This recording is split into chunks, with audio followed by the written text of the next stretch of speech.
आज स्थानीय RCT high school पड़िया दुई दिनिया जिला स्तरीय मत्स्य और प्राणी संपद मेला 2026 उद्यापित हो जाइछि।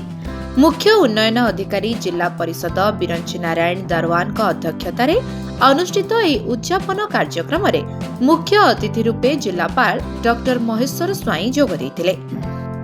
मंचरे सम्मानित अतिथि रूपे अतिरिक्त जिलापाल साधारण तपन कुमार खुंटिया, जिला मुख्य प्राणी चिकित्सा अधिकारी राधेश्याम लाइक, जिला सूचना और लोकसंपर्क अधिकारी मनोज बेहेरा, जिला मत्स्य अधिकारी विष्णुचरण किसान, बीडीओ नवरंगपुर सुनील खरा प्रमुख उपस्थित रहिथिले।